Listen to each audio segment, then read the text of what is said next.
इस वक्त की सबसे बड़ी खबर के साथ आपको बता दें, एक बार फिर से नरोत्तम मिश्रा ने जीत का दावा किया है और कहा है कि एमपी में बीजेपी की सरकार बन रही है। और यहां तक कि गृह मंत्री नरोत्तम मिश्रा की ओर से यह भी दावा किया गया है कि सीएम पर फैसला आलाकमान करेगी। नरोत्तम मिश्रा ने विपक्ष पर हमला करते हुए साफ तौर पर कहा कि कल से ईवीएम पर भी सवाल उठने शुरू हो जाएंगे। क्या कुछ कहा, सुनिए।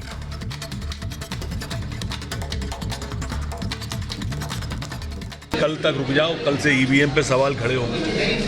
अभी एग्जिट पोल पे सवाल है। ये कांग्रेस पार्टी है, जब हारती है तो किसी पे भी न्यायालय पे सवाल खड़े कर देती है। ये सेना पे सवाल खड़े कर देती है, ये वैक्सीन पे सवाल खड़े कर देती है, ये एग्जिट पोल पे सवाल खड़े कर देती है। कल ईवीएम पे उठेगा।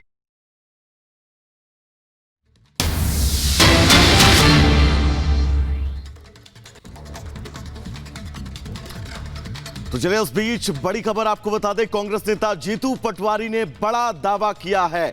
मध्य प्रदेश में कांग्रेस की सरकार बनेगी, कांग्रेस को 135 से ज्यादा सीटें मिलेंगी। मध्य प्रदेश में कांग्रेस की सरकार बनने का दावा जीतू पटवारी की तरफ से किया गया है। एक तरफ आपने नरोत्तम मिश्रा को सुना, पूरे विश्वास के साथ उन्होंने कहा कि मध्य प्रदेश में बीजेपी की सरकार बनेगी, लेकिन जीतू पटवारी का दावा 135 से ज्यादा सीटें जीतने जा रहे हैं। सुनिएगा। पूरे देश में कांग्रेस के प्रति एक विश्वास बढ़ा है। फिर से वही पुरानी पार्टी जिसने देश को बनाया उस पर भरोसा होने लगा है। ये सबकी पार्टी है, भारतवासी की पार्टी है। मैं मानता हूँ मध्य प्रदेश का जन जन ये बोल रहा है कि कांग्रेस पार्टी की सरकार भारी बहुमत से बनेगी। मेरा पर्सनल और हमारी पार्टी का आंकलन है 135 सीट से ऊपर आके बनेगी। छत्तीसगढ़ में शोर 65 से 70 सीट लाके बनेगी। राजस्थान में पहले आप मीडिया बीजेपी कह रही थी एक बार ये, अब कम से कम ये कहते हैं कि हाँ कांग्रेस की सरकार लड़ाई में है, कोई किसी की भी बन सकती है, पोल भी 100 तक ले जाते हैं। तो मैं मानता हूँ कि ये भी एक विश्वास है। और थर्ड, तेलंगाना एक तरफा बता रहे हैं, तो ये बताना, ये कहना, ये बार बार जोर जोर से चिल्लाना, वो समय गया, उससे जनता गुमराह होती है, पेटियां नहीं। और अलग अलग जगहों से इस वक्त हमारे सहयोगी हमारे साथ जुड़ गए हैं। अनामिका काली भोपाल से हमारे साथ हैं, इसके अलावा सत्य विजय भी हमारे साथ जुड़ चुके हैं, अनूप भी हमारे साथ है। लेकिन सबसे पहले अनामिका काली, आपके पास आते हुए, कल नतीजों का दिन है, बीजेपी अपना दावा कर रही है तो कांग्रेस की तरफ से अपने दावे किए जा रहे हैं। लेकिन मुझे लगता है कि बीजेपी के लिए ये नतीजे ज्यादा इंपॉर्टेंट हैं, क्योंकि पहले से बीजेपी की सरकार और ऊपर से बीजेपी ने कई दिग्गजों को मैदान में उतार दिया है जिनकी प्रतिष्ठा भी दांव पर है। और देखिए, ये चुनाव बहुत इंपॉर्टेंट बीजेपी के लिए इसलिए भी है क्योंकि अगर बात की जाए तो इसी के साथ 2024 के चुनाव को लेकर कार्यकर्ताओं का मोरल बूस्टअप होना या डिसअपॉइंट होना, दोनों के नतीजों पर डिपेंड करेगा। दूसरा ये कि ऐसा पहली बार है बीजेपी की जब राजस्थान और मध्य प्रदेश जैसे बड़े बड़े राज्यों में भी बीजेपी की ओर से कोई बड़ा चेहरा यहाँ पे उतारा नहीं गया, मुख्यमंत्री के नाम का ऐलान नहीं किया गया या पहले से कुछ क्लियर नहीं किया गया। यहाँ तक कि शिवराज सिंह चौहान, वसुंधरा राजे जो पुराने चेहरे रहे बीजेपी के, उनको भी उस तरीके से प्रिविलेज नहीं मिली जितने की हमने पहले देखी है। ऐसे में जिस तरीके से केंद्रीय नेताओं को मैदान में उतारा गया, एक्सपेरिमेंट किया गया यहाँ पर, ये नतीजे बताने के लिए काफी होंगे कि बीजेपी का ये एक्सपेरिमेंट कितना फायदा पहुंचाता है उनको चुनाव में। तीसरा महत्वपूर्ण ये भी है कि अगर राजस्थान की बात करें हम, या मध्य प्रदेश की बात करें हम, या छत्तीसगढ़ की बात करें हम, ये हिंदी बेल्ट वाले अगर बात करें राज्यों की हम, तो ऐसे में ये माना जाएगा कि 2024 के मद्देनजर इन राज्यों में मजबूत पकड़ करना बीजेपी के लिए बहुत अहम हो जाएगा। तो अगर ये राज्य छिटकते हैं तो 2024 के लिए कांग्रेस ज्यादा मजबूत हो जाएगी, ज्यादा मजबूती के साथ चुनावी मैदान में खड़ी होगी बीजेपी के सामने। ऐसे में बीजेपी के सामने कई मोर्चों पर यहाँ पे जो है लड़ाई लड़ी जा रही है। एक्सपेरिमेंट भी किया गया है पहली बार। ये भी माना जा रहा है कि दरअसल चुनाव के बाद जो बड़े चेहरे हैं बीजेपी के, जो दिग्गज नेता हैं, उनका भविष्य भी तय हो जाएगा, उनका भविष्य भी साफ हो जाएगा। शिवराज सिंह चौहान का, वसुंधरा राजे का, रमन सिंह का, इसके अलावा बाकी चेहरों का कि भाई उन्होंने अब तक क्या किया और आगे उनके लिए क्या रहने वाला है। तो बहुत सारी बातें जो नतीजे हैं इससे साफ हो जाएंगे। हालांकि मेरी मौजूदगी भोपाल में, और देखिए जो तस्वीर दिखाई दे रही है आपको, मैं बताऊंगी आपको कि अलग अलग हिस्सों में क्या चल रहा है। कि मतदान जो केंद्र है, मतगणना केंद्र, वो भी दिखाऊंगी मैं आपको। लेकिन पहले रुक करते सत्य विजय का। सत्य विजय भोपाल से जुड़ रहा है हमारे साथ।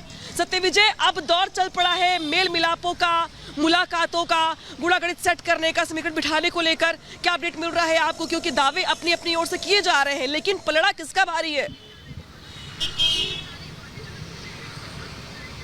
जी हाँ, बिल्कुल सही कहा आपने। देखिए, दोनों ही पार्टी अपने अपने दावे कर रही हैं। कांग्रेस का दावा है वो सरकार बनाएंगे, बीजेपी के पास एग्जिट पोल का भी सहारा है, क्योंकि एग्जिट पोल में यहाँ पर बीजेपी बढ़त में दिख रही है। लेकिन मैं इस समय कांग्रेस कार्यालय के बाहर हूँ। तमाम जो कांग्रेस के नेता हैं जो यहाँ पर लगातार काम करते हैं, मीडिया सेल को संभालते हैं, वो सब हमारे साथ हैं। सबसे पहले मैं भूपेंद्र गुप्ता जी आपके पास आऊंगा।